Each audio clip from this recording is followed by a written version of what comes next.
warahmatullahi wabarakatuh. Izin memperkenalkan diri, nama saya Adelia Safitri, MPM 212102004. Di sini saya akan menjelaskan tentang objek dan kegunaan filsafat hukum Islam. Hukum Islam mengacu pada pandangan hukum yang bersifat teologis. Artinya, hukum Islam itu diciptakan karena ia mempunyai tujuan. Tujuan dari adanya hukum Islam adalah terciptanya kedamaian di dunia dan kebahagiaan di akhirat.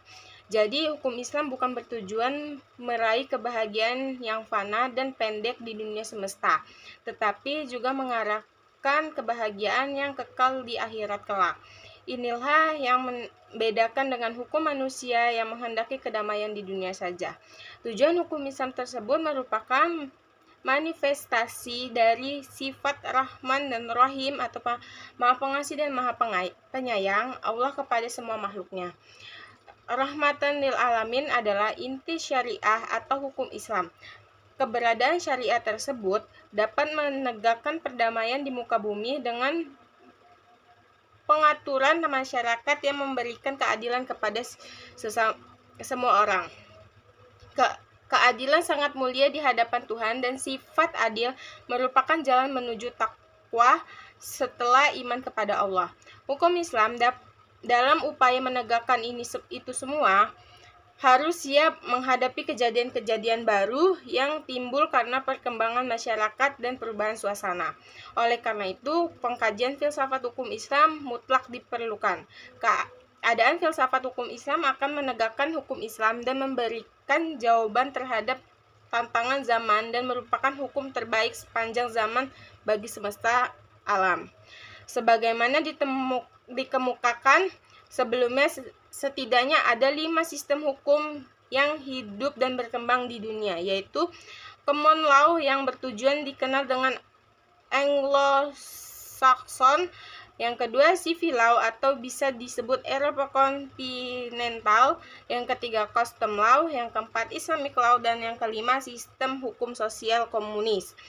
Manfaat studi filsafat hukum Islam adalah: 1. Menjelaskan kajian filsafat hukum Islam akan memberikan pengetahuan hukum Islam secara utuh kepada ahli hukum. Yang kedua, filsafat hukum Islam diperlukan untuk mengkaji secara mendalam terhadap hukum Islam. Yang ketiga, untuk mewujudkan hukum yang berkeadilan yang senantiasa sesuai dengan kondisi zaman. Yang keempat, pengkajian filsafat hukum Islam memungkinkan pemahaman Islam secara menyeluruh dengan ilmu-ilmu agama lainnya. Para ahli usul fikih sebagaimana ahli usul hukum Islam membagi filsafat hukum Islam kepada 2 rumusan, yaitu filsafat tasyri dan filsafat syariah. Filsafat tasyri, filsafat yang memancarkan, ahli filsafat hukum Islam menguatkan dengan memeliharanya.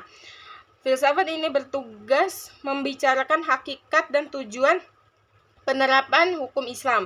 Filsafat tasyri terbagi kepada yang pertama, dasar hukum Islam, yang kedua, prinsip-prinsip hukum Islam, yang keempat, pokok-pokok hukum Islam atau sumber-sumber hukum Islam, yang keempat, tujuan hukum Islam, dan yang kelima, kaidah-kaidah hukum Islam.